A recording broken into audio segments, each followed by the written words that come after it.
So hello guys, good morning, সবাইকে স্বাগত জানাই। আর আজকে আমি এবং আমার ভাই, ঠিক আছে, brother from another mother, so ঘুরতে বেরোচ্ছি। আমরা দার্জিলিং যাচ্ছি। সাডেন প্ল্যান হয়েছিল গত পরশু দিন রাতেবেলা। এবার থেকে যতগুলো ব্লগ আসবে সবই বাংলায় আসবে, কারণ বাঙালি হিন্দিতে অনেকেই বলছিল, কিন্তু আমার হিন্দি বেশি প্রিফার ছিল। যে কী রিজন আমি জানি না, কমফোর্টেবল হিন্দি বাংলা ইংলিশ তিনটেতেই ছিলাম, কিন্তু সমস্যা নেই। তো চলো এবার থেকে বাংলাতে ব্লগ আসবে। আর দেখা করছি রাস্তাতে। সো বন্ধুরা, ফাইনালি আমরা রেডি। এই যে বাবলাইদা আমাদের। চলো জার্নি এখন শুরু করা যাক। চলো ফাইনালি আমরা চলে এসেছি বাইপাসে। এখান থেকে 15 ঘন্টা টাইম লাগবে, বেশিক্ষণ লাগবে না, 15 ঘন্টা। সো এখন বাজে হচ্ছে 5:45। আশা করছি আমরা রাত 8টার মধ্যে ঢুকে যাব। যদি বেশি লেট হয়ে যায় তাহলে আমরা যতটা পারবো ততটা ক্লোজে যাওয়ার ট্রাই করবো। তারপরে পরের দিন নাই কালকে নাই জার্নি আবার শুরু করা যাবে। क्योंकि जल्दी का काम शैतान का होता है और मैं शैतान का पापा हूँ, तो जल्दी नहीं करेंगे। তো বন্ধুরা, আমরা সল্টলেক অবধি আসতে না আসতেই হালকা ধীরে ধীরে বৃষ্টি চালু হয়েছে। আর কি করা যাবে, বৃষ্টির দিনে বেরোলে তো এরকমই হবে। সো আমরা এখন রেনকোট পরবো না, আর একটু যাই, কারণ আমরা রাইডিং জ্যাকেট যেহেতু পরে আছি। সো আমাদের রেনকোট লাগবে না, আশা রাখছি। এখন কিছুটা এগিয়ে দেখি, যদি জোরে বৃষ্টি পড়ে তখন রেনকোট তো পরতে হবেই। সো চলো, কারণ কলকাতার রাস্তা তোমাদেরকে আর বেশি দেখাবো না, দেখিয়ে পাকাবো না, কারণ একই রাস্তা। বন্ধু জানি না আমি কেন, মানে আমার গোপরটা ঠিক টাইমেই অন হয় না। সো ফাইনালি আমরা রানাঘাটের কিছুটা আগেই, এই হাইওয়ের কাজ হচ্ছিল লাস্ট টাইম যখন এসেছিলাম। এখন তো দেখছি খুবই সুন্দর হয়ে গিয়েছে এবং রেডিও হয়ে গিয়েছে। তো এটা জানি না আমি কতটা দূর পাবো। তো হোপফুলি রানাঘাটের পরেও পেতে থাকবো। আর নিজে ওখানে সামনে শিলিগুড়িও লেখা আছে, তো আমরা সঠিক রাস্তাতেই যাচ্ছি। তো চলো এখন এগোতে থাকি আর সাথে থাকো, দেখি যতটা পারবো দেখানোর চেষ্টা করবো। আর বাবাই দেখো, বাবাই কী করছে, টিকি। আর এটা হচ্ছে বাবার প্রথম এত দূরে লং রাইড। আর সবথেকে বড় কথা হচ্ছে ওর প্রথমবার পাহাড়েও রাইড। আর আমরা সবে এখন কলকাতা থেকে বেরিয়েছি, আমাদের গাড়ির হালগুলো দেখো, মানে লিটারালি জাস্ট বারাসাত ক্রস করার থেকে রাস্তা এতটা খারাপ আর এতটা নোংরা হয়ে আছে রোড। মানে রোড এখন আন্ডার কনস্ট্রাকশন, সেই তার জন্যে। ও ভাইয়ের বাইপাস সুপার করে দিয়েছে। তো কৃষ্ণনগর এখান থেকে 60 কিলোমিটার, যদি এরকম রাস্তা হয় আমাদের 50 মিনিটও লাগবে না কৃষ্ণনগর পৌঁছাতে। So hope for the best. তো বন্ধুরা সত্যি বলছি, লাস্ট টাইমের থেকে এইবারের এক্সপিরিয়েন্সটা পুরো মাখনের মতন লাগছে, বিশ্বাস করো, মানে জাস্ট মাখো। এত সুন্দর রাস্তা আর এত সুন্দর ওয়েদার আমরা পাবো, আমরা এক্সপেকটেশন রাখিনি। আমরা ভাবছিলাম খুব জোরে বৃষ্টি হবে। আর বৃষ্টি হবে অবশ্যই, কারণ আগে আকাশের কালো মেঘটা দেখো। তো চলো, এখন তো অসাধারণ লাগছে রাস্তাতে, যা রাস্তা সুন্দর হয়ে গিয়েছে, মানে আমি জাস্ট তোমাদেরকে বলে বোঝাতে পারবো না। আর এই সরকারি বাসগুলোর থেকে একটু সাবধানে সবসময়, এই সরকারি বাস বা যে কোনো বাস হোক, সাবধানে একটুখানি, কারণ এরা কিছু মেনে চলে না। এই সুন্দর রাস্তার পাশে এরকম সুন্দর পরিবেশ বলাটা ভুল হবে, এটাকে কি বলে, না গ্রিনারি, নেচার। তো এটা যেটা আছে সবই নেচার, এটা হচ্ছে গ্রিনারি। মানে জাস্ট বিশ্বাস করো, আমি এবারে এসে আমি এটা মানে নিজেও বিশ্বাস করতে পারছি না যে রাস্তাটা এতটা সুন্দর। আর তার সাথে সাথে চারিদিকের ভিউ আরও দেখতে মজা লাগছে, স্পেশালি রাস্তার জন্য। আরও আমাদের চারের প্রতি, মানে আশেপাশে যে ভিউটা, মানে অন্য টাইম রাস্তাটা এত বাজে থাকে যে আশেপাশের ভিউ দেখার আমাদের সময় থাকতো না, কারণ সারাক্ষণই ফোকাস রোডের দিকে থাকো, গাড়িটা দেখে চালাও, এইদিকে চালাও ওইদিকে চালাও। তার থেকে এখন যা রাস্তার কন্ডিশন হয়ে গেছে, সত্যি বলছি আমরা অসাধারণ।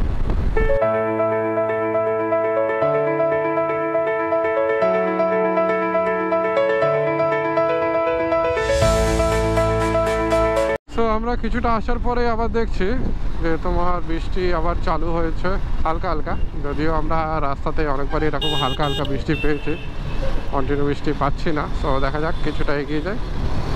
এটা হচ্ছে আমাদের আজকের দিনের দ্বিতীয় টোল। বাইকারদের জন্য পেমেন্ট করতে হয় না, এটা আজকের তৃতীয় টোল। আর কি শ্রীকৃষ্ণনগর বেহারামপুর হাইওয়েজ লিমিটেড, এটা হচ্ছে 3 নম্বর টোল।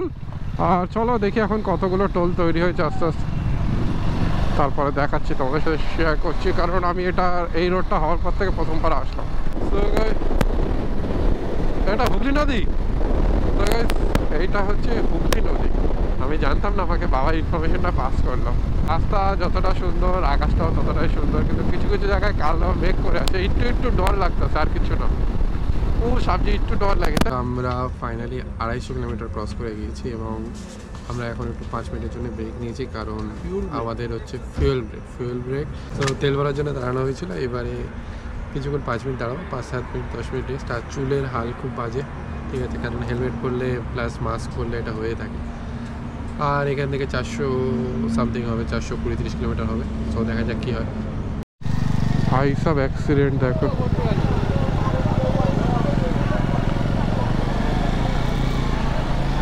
তোমার বাইকের সাথে মোটর বাজেভাবে হয়েছে। জাস্ট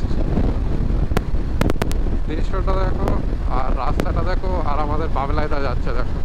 ও বাবলাইদা, ভালো আছো? আর আমরা একটু দাঁড়িয়ে হালকা কিছু খেলাম, রুটি আর তড়কা। তো ওটা ভিডিও করার টাইম পাইনি একটা রিজনে, কারণ একটু খিদে লাগছিল বলে ঝটপট করে আমরা খেয়ে নিয়েছিলাম। আর আমরা মোটামুটি এখন বাজে হচ্ছে 12:35, আমরা চলে এসেছি। আর 19 কিলোমিটার গেলে আমাদের 300 কিলোমিটার কমপ্লিট হবে, মানে হচ্ছে 281 কিলোমিটার। তো বন্ধুরা, এটা আজকের দিনের 5 নম্বর টোল। ওটা ফারাক্কা বহরমপুর স্টার্টিং ছিল, এটা ফারাক্কা বহরমপুর এন্ড। সো চলো এখন দেখা যাক আরও কতগুলো টোল ক্রস করতে। এটা 5ম টোল আমাদের আজকের দিনে। বৃষ্টি চালু হয়ে গিয়েছে, আমরা একটু হালকা ভিজেই যাচ্ছি, কারণ ওটাতে শরীর ঠান্ডা থাকবে আর কিছুই না। আমাদের কাছে রেনকোট আছে, সবই আছে। বন্ধুরা ফাইনালি আমরা পৌঁছে গেছি ফারাক্কা ব্রিজ সামনেই আছে, আর কিছুটা হয়তো এসে গিয়েছে। আর হালকা হালকা বৃষ্টি পড়ার জন্য আমরা রেনকোটটা পরে নিয়েছি। এই যে আমরা চলে এসেছি বন্ধুগণ বাবলাইদার সাথে ফারাক্কা ব্রিজ। বাবলাইদা ভালো আছো?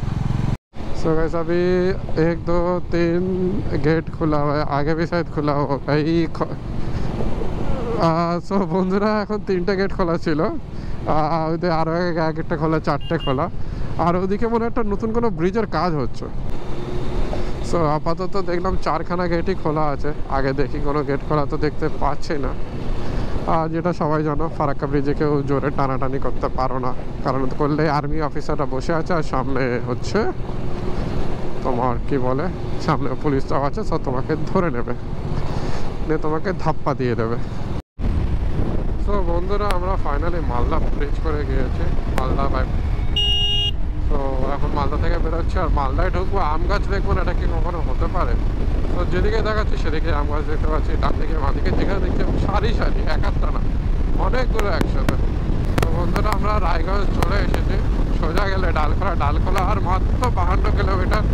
আর এইটা থেকে বাঁ দিকে গেলে রায়গঞ্জ যাওয়া যায়। আর শিলিগুড়ি এখান থেকে 190-185 এরকম কিলোমিটার হবে। তো চলো আমরা ডালখোলা যাওয়ার পর আমরা লাঞ্চ করবো, যেটা প্ল্যান করেছি এটা বাবলাইদার প্ল্যান। তো চলো আগে যাই। আর হালকা হালকা বৃষ্টি পড়ছে, যেটাতে আমাদের রেনকোট পরতে হবে না, কারণ হালকা ভিজে গেলে যে হাওয়াটা তারপরে ফিল পাচ্ছি না, খুব হেভি লাগছে, মনে হচ্ছে আমরা এখনই দার্জিলিংয়ে চলে। তো আমরা ডালখোলা থেকে মাত্র 40 কিলোমিটার পিছিয়ে। আমাদের খুব খিদে লাগছিলো, যেহেতু আমরা সকাল থেকে 2 রুটি খেয়ে আছি। তো ফাইনালি একটা জায়গা পেয়েছিলাম, ভাবলাম হয়তো ডোসা খাবো, কারণ ভাত খেলে ঘুম লাগতে পারে, কিন্তু আনফর্চুনেটলি পেলাম না। সো আলটিমেটলি আমরা ভাতই খাচ্ছি, বাঙালি বলে সো ভাতই যাবে পেটে, মানে ভাগ্যে সেটাই আছে, ভাতই আছে, আর অন্য কিছু নেই। এখন বাজে 4:25, আমরা এখান থেকে খেলাম তিরুপতি বালাজি হোটেল। ভেবেছিলাম ডোসা খাবো, কিন্তু আনফর্চুনেটলি ডোসা 6টার পর থেকে সকাল 11টার আগে অবধি হয়। সো পাইনি, সো ভাত খেতে হয়েছে। এখন অবধি ঘুম লাগেনি, খাওয়া দাওয়া শেষ, হালকা হালকা বৃষ্টি হচ্ছে। আর আমরা মাত্র এখান থেকে 5 ঘন্টা, দার্জিলিং ম্যাল অবধি দেখাচ্ছে।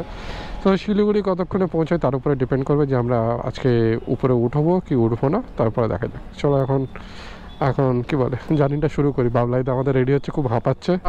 ডালখোলা থেকে ডান দিকে নিলাম। ডালখোলাতে এত জ্যাম ছিল আমি ভিডিওটা অন করার টাইম পাইনি।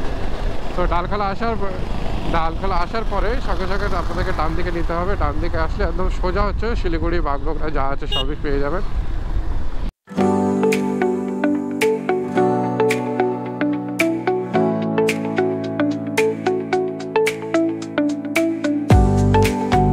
ফাইনালি আজকের দিনের প্রথম রোদ পেলাম, তাও বিকেল 5:20 সময়।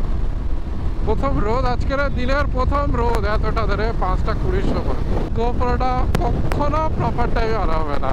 এক্ষুনি 3টে ছাপড়ি এসেছিলো, সরি ছাপড়ি বলাটা ভুল হবে, মানে যারা ওই সো কল্ড রাইডার, তারা এসেছিলো, রেস করতে চাইছিলো। 210 বাইক নিয়ে 250 বাইকের সাথে, যেটাতে আমরা কোনোটাতেই ইচ্ছুক ছিলাম না যে আমরা রেস করি। স্টিল ওরা এসে পাশ থেকে রেপ করছিল এবং রেস করার ট্রাই করছিল, যেটা টোটালি আমাদের জন্য আননেসেসারি। তো যারা যারা এদিক থেকে আসছো তারা একটুখানি সাবধানে এসো। এদিক থেকে বলো না, যে কোনো হাইওয়েতে তোমরা এরকম কয়েকশো লোককে পেয়ে যাবে যারা তোমাকে প্রভোগ করার ট্রাই করবে। তাদের প্রতি একদম তাদের ট্রাফে পায়ে ফাঁদ দেবে না, ফাঁদে পা দেবে না। একদম ডালখোলা অবধি আমরা ভালোই রাস্তা পেলাম, তারপরেও কিছুটা ভালো রাস্তা পেলাম, তারপরে এরকম কোড়া করা রাস্তা, কিছুটা এরকম ভালো রাস্তা পাচ্ছে, কিছুটা কোড়া রাস্তা পাচ্ছে, কিছুটা ভালো রাস্তা পাচ্ছে, কিছুটা কোড়া এবং খুবই বাজে করে রেখেছে। মানে এটা কাজ হবে রাস্তা সেই জন্য, কিন্তু কিছুটা কিছু করে করে কুড়ে তারপর কাজটা করে তারপর আবার করলে বেটার হতো। কারণ এই দেখো রাস্তার হাল দেখো। সো আশা করছি নেক্সট বার যখন আসবো তার মধ্যে রাস্তাটা কমপ্লিট হয়ে যাবে আশা করছি। বন্ধুরা আবারও আমরা 5 মিনিটের ব্রেক নিলাম, জাস্ট এখান থেকে তেল ভরলাম। আর এখান থেকে Siliguri near about 90 kilometre. So চলো দেখা যাক কতক্ষণ লাগে। শিলিগুড়ি যদি তাড়াতাড়ি ঢোকার প্ল্যান করছি, যদি তাড়াতাড়ি ঢুকতে পারি তাহলে আজকের উপরে উঠবো। কারণ রাতের মধ্যে আমরা চাইছি না যে হিলে রাইড করতে যেতে। ওর ভাবলাইদার আজকে এবার এটা প্রথম হিলে রাইড নিজের বাইক নিয়ে পরের বাইক নিয়ে হোক, যেটা হোক প্রথমবার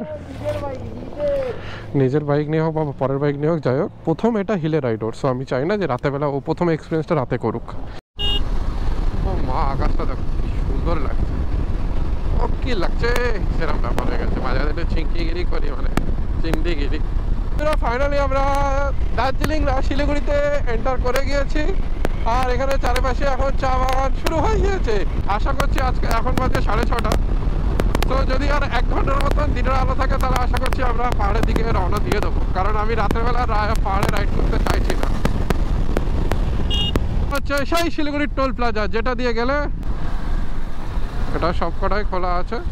সো এখন ফাইনালি আমরা বেরোলাম। আর এটা হচ্ছে আজকের দিনে 7 নম্বর টোল। 7 নম্বর তো সরি 8ম জয় করছি।